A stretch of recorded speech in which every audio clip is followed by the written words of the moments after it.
Today we will start our new chapter of class 9th, lines and angle. This is chapter 6th of 9th class, lines and angles. In this chapter we will firstly discuss about the some terms which will be benefit in our by solving the exercise. So first of all, lines and angles. You know what about what is lines and angles? Angles, you know about angles. When two line intersect they form a angle. And in lines there are two means lines means which which is made up of 2 points. You have study in fifth chapter. आपने fifth chapter में पढ़ा है कि lines क्या होती हैं और lines intersect करती हैं तो क्या बनता है, एंगल बनता है. और लाइंस में कितने पॉइंट से लाइन बन सकती है? मिनिमम 2 पॉइंट से लाइन बनती है, ठीक है. और 2 लाइन से कितनी लाइन पास होती है? ओनली 1 लाइन पास होती है गिवन 2 पॉइंट से. और 1 पॉइंट से बहुत सारी लाइनें पास हो सकती है. तो उसके बाद आता है एंगल्स. अब एंगल्स आपने पहले वाली क्लासेज में पढ़े हैं, एंगल्स कैसे बनते हैं, कितने बनते हैं, आपने एंगल बनाए भी होंगे. तो यहाँ पे सिर्फ हम थोड़ा डिस्कस करेंगे सबसे पहले, उसके बाद एक्सरसाइज स्टार्ट करेंगे. अब एक्यूट एंगल आपको पता है एक्यूट एंगल क्या होता है कि जो एंगल 0 और 90 के बीच में, जैसे 45, ठीक है, 45, 60, ये 30, ये एंगल कौन से है? एक्यूट एंगल है. मीन्स 90 से कम होते हैं ये. 0 से 90 जैसे एंगल बनाए तो 90 से कम होगा. जैसे मान लो 60 एंगल है तो कौन सा एंगल है? ये एक्यूट एंगल है. नेक्स्ट आता है राइट एंगल. आपको पता है कि राइट एंगल किसके इक्वल होता है? 90 डिग्री के. जो एंगल 90 डिग्री के इक्वल होता है उसको बोलते हैं हम right angle. Straight angle, straight name से ही क्लियर हो रहा है. अब राइट एंगल है, जो राइट एंगल ऐसे बनेगा. और अगर हम यहाँ पे एक बॉक्स लगा दें तो ये क्या रिप्रेजेंट करता है कि जो ये एंगल है वो 90 डिग्री का है, मीन्स राइट एंगल है, ठीक है. आपको लिखा हो चाहे ना लिखा हो, अगर ये बॉक्स आ जाए तो ये रिप्रेजेंट करेगा कि this is the right angle, so equal to 90 degree. Straight angle name से ही क्लियर है कि स्ट्रेट, अगर कोई स्ट्रेट लाइन पे कोई एंगल बनाए वो कितने का बनता है? 180 डिग्री का बनता है. This is straight line. Okay, straight angle 180 degree का.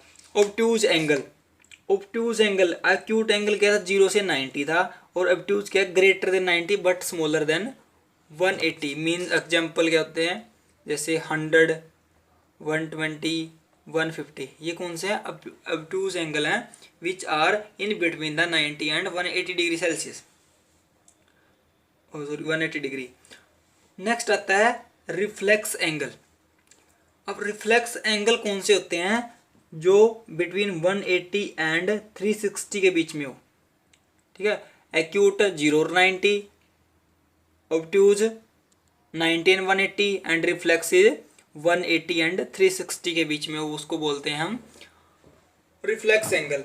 अब आगे क्वेश्चंस में आएगा कि किसी भी एंगल का रिफ्लेक्स निकालना हो, अगर किसी एंगल का रिफ्लेक्स निकालना हो ना, उसको 360 में से माइनस कर दो, ठीक है. अगर कोई angle, suppose we have a angle A is equal to 60 degree, so we have to find out the reflex of angle A.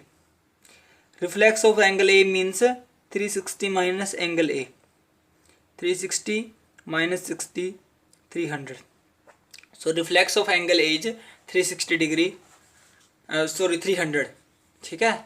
Angle A is 60 degree and reflection of as 360 minus angle A. Okay, ये था single angle की बात थी में. अब आता है double angle की. जैसे कॉम्प्लीमेंट्री एंगल और supplementary angle. 2 angles whose sum is 90 degree, कि 2 एंगल हैं, कोई भी एंगल हैं, वो कॉम्प्लीमेंट्री कब होएंगे? जब क्या हो? उनका सम 90 डिग्री हो.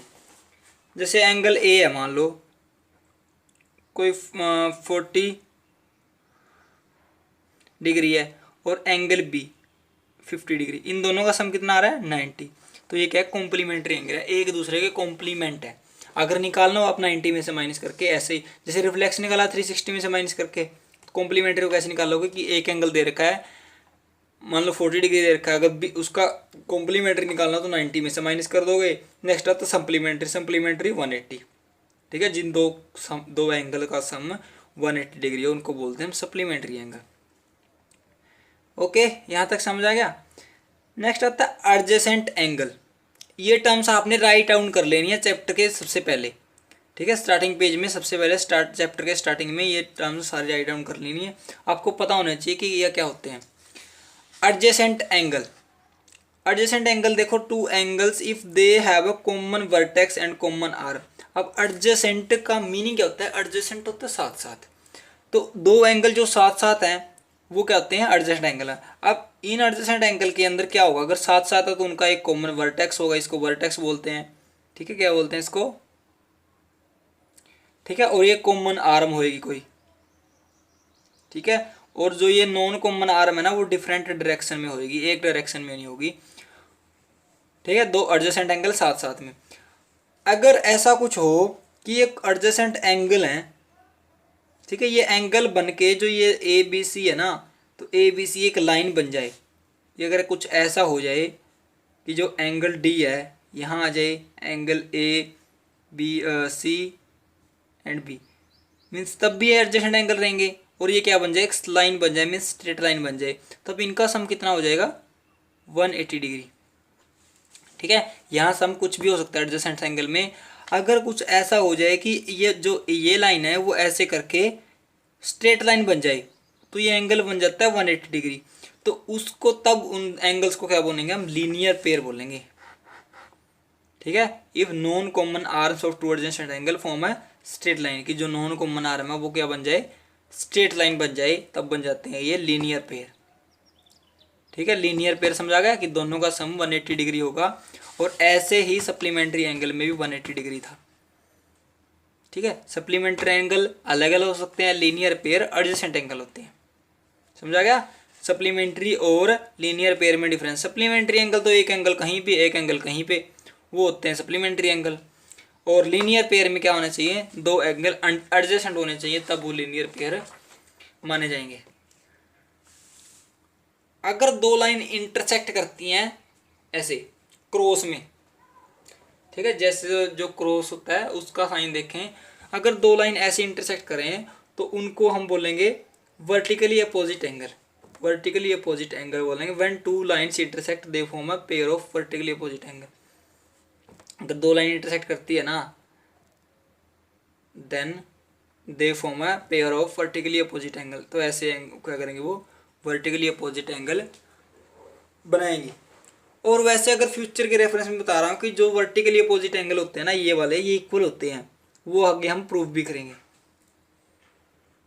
ठीक है। तो वर्टिकली अपोजिट एंगल क्या होते हैं? इक्वल होते हैं, ये हम थ्योरम में पढ़ेंगे। कुछ एक्जिमम है, एक्जिमम मैंने क्या बताया था? जो ऑल ओवर मैथमेटिक्स के ऊपर ट्रू होती है ना। पोस्टुलेट क्या बताया था? जो सिर्फ ज्योमेट्री पे बेस्ड होती है। तो एक्जिमम में कुछ याद रखने हैं आपने। If a rays stand on a line they form a linear pair of angles. अगर कहते हैं एक लाइन है, एक लाइन है, उस पे ऊपर कोई रे आती है, ठीक है, लाइन ऐसे स्ट्रेट लाइन, लाइन मतलब स्ट्रेट लाइन, अगर कोई रे आती है तो वो क्या बनाएंगी? लीनियर पेयर फॉर्म करेंगी, मीन्स इन दोनों का सम क्या होगा?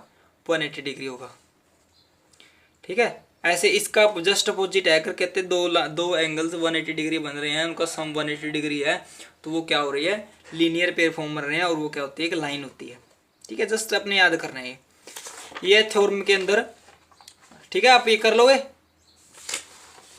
नेक्स्ट एक थ्योरम है हमारे पास, theorem number 6.1, first chapter 6 chapter की फर्स्ट थ्योरम है।